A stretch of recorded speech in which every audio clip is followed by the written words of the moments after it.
Miss হবে না আপনার পছন্দের টিভি শো। দেখুন জি5 অ্যাপে একদম ফ্রি।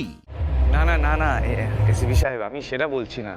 কোনো রকম গোপন তথ্য আমি আপনার কাছ থেকে জানতে চাইছি না। আমি জাস্ট আপনাকে এটাই বলছি যে ওই মেয়েবাজার চক্রের পেছনে কে আছে সেই নামটা তো জানা গেছে। আমি জাস্ট ওইটাই। হ্যাঁ,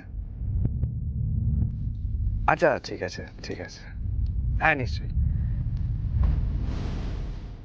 বার বেড়ে গেছে, প্রচণ্ড বার বেড়ে গেছে। দুদিন আগে পর্যন্ত আমার পিছনে স্যার স্যার করে ঘোরাফেরা করতো, এখন রং পাল্টাচ্ছে।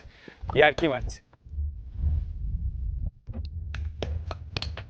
এটা ইলিশ উৎসবের সময়। স্যার স্যার স্যার, তোমার কি হয়েছে? হ্যাঁ, দাঁড়িয়ে আছো এসে? দাদা, কি? যে সাক্ষী যে বাবা যে মেয়েদের অন্য কোথাও সরিয়ে দেওয়া হচ্ছে, তারপর তাদের নিখোঁজ বলা হচ্ছে। আর একবার নিখোঁজ হয়ে গেলে তাদের কেউ আর কোনো খোঁজ নেয় না। সেই মেয়েগুলো যে কোথায় যাচ্ছে, কেন তাদের কোনো খোঁজ পাওয়া যাচ্ছে না, সেগুলো তো সবার জানা উচিত। এটা কি করে সম্ভব? এটা হলো কি?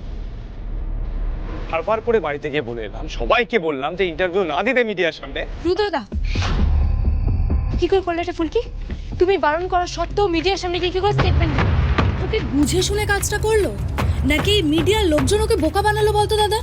আমি তো এটা বুঝতে পারছি না যে ফুলকির মতো একটা মেয়ে এইভাবে তোর কথা অমান্য করলো কিভাবে। আমি বলছি রুদ্রদা, এভাবে চলতে পারে না। She is not. আরে আস্তে আস্তে, আগে তো পরিস্থিতিটা সামাল দিতে হবে।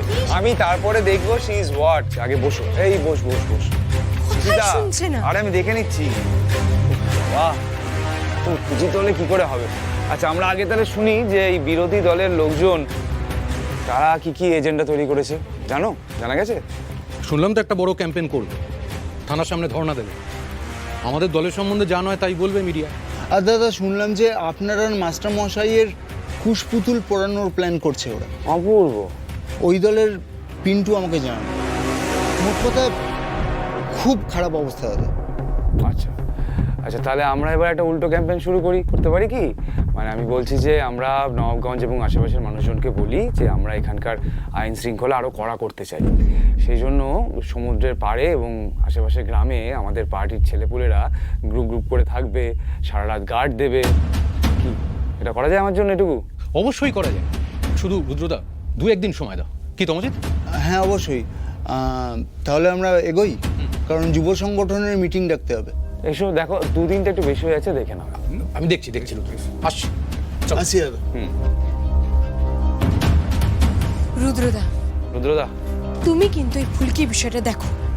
আমি তোমাকে বলছি, এই মেয়েটা ফুলকি দাস যতটা নিজেকে সরল দেখায় না, ততটা কিন্তু সরল ও নয়।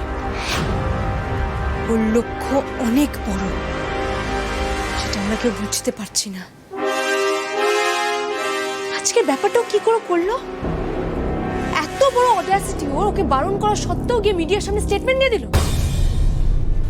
না, এই ব্যাপারটা তোমাকে কিন্তু টেক আপ করতেই হবে রুদ্রদা। এই নেগলিজেন্স চাপা দেবে কি করে? হ্যাঁ বলো, চাপা দেবে কি করে? এটা তো আমাদের তরফ থেকে দায়িত্ব জ্ঞানহীনতা, কর্তব্য অবহেলা, তাই না?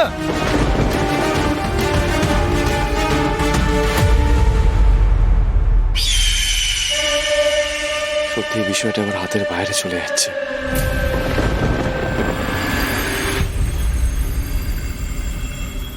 পিয়াল, ফুলকিকে ডাকতো, দেখতো কি কাজ করছে। সারাদিন একবার এলো না। হ্যাঁ, মনে ওর খিদে পেয়েছে জানিস তো। ও চপ খেতে খুব ভালোবাসে। ডাক ডাক ডাক। হ্যাঁ যাচ্ছি আমি। না একদম না, ওকে চপ দেওয়ার কোনো দরকার নেই। আমি খুব চেষ্টা করছি ওকে বক্সিং এর ট্রেনিং দেওয়ার।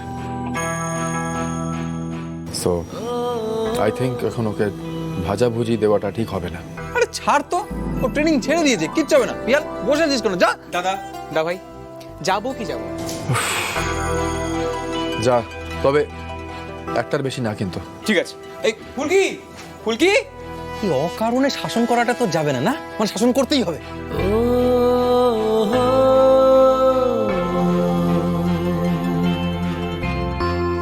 আরে তমান, ফুলকি আজ বড্ড বেশি চুপচাপ আছে না? এই হলো তোর জ্বালা। মেয়েটা যদি বেশি কথা বলে তাহলে বলবি পাকা, আর মেয়েটা যদি কম কথা বলে তাহলে সন্দেহ। আরে কোথায় যাবে মেয়েটা? তবে আমার কি মনে হয় জানিস, ফুলকি বোধহয় একটা শখের মধ্যে রয়েছে। আসলে ওই বল না, ওই মেয়ে পাচার ওই কাণ্ড ওগুলো তো খুব একটা ভালো অভিজ্ঞতা নয় না। তমাল, তোর যদি মনে হয় আর 5টা মেয়ের মতন ফুলকি দাসও ওই দাগি আসামিদের দেখে ঘাবড়ে যাবে, তাহলে ভুল ভাবছিস। ফুলকিকে তুই চিনিস না এখনো। ওসব শক টক থেকেও রিকভার করে গেছে। কি ফুলকি দাস, আজ এরকম চুপচাপ কেন? কিছু বাড়িয়েছ নাকি বলো তো? দা ভাই, তুই না সবসময় ফুলকিকে বকিস না তো। ফুলকি, তুমি চপ খাও না। আরে আমি সামলে নিয়েছি, রোহিত রায় চৌধুরী কিচ্ছু বলবে না। চপ খাও নাও। না না তোমার দাদা, আমার স্টোরে অনেক কাজ আছে।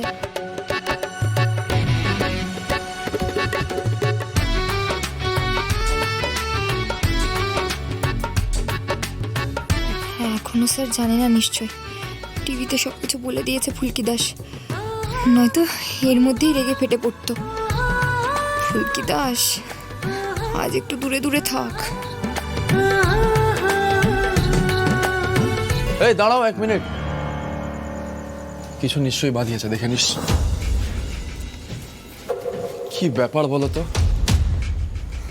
কি ঘটিয়েছো তুমি? তাহলে চপ ছাড়ার মানুষ তো তুমি নও। সত্যি করে বলো কি করেছো,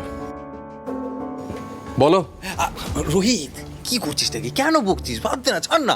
ফুলকি, তুমি একদম চিন্তা করো না তো, ওরকম বলে জানো তো, বাদ দাও একদম। ফুলকি, এসব কি কাণ্ড করেছো তুমি? মিডিয়ার সামনে স্টেটমেন্ট দিয়েছো নারী পাচারের বিষয়। সবাই কেন রুদ্রদা বারণ করলো সকালে? হোয়াট? কি বলছিস তুই? দেখি। এই যে এই মেয়েগুলো ফিরে যাচ্ছে তাদের পরিবারের কাছে, তারপর তাদের কি হবে? সবাই তো তাদের দিকে আঙুল তুলবে, তাই না?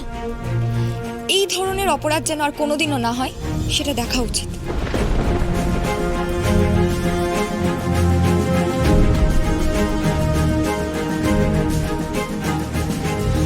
এটা কি করেছো ফুলকি দাস? কাকে জিজ্ঞেস করে করেছো? এর ফল কি হতে পারে ভেবে দেখেছো একবারও?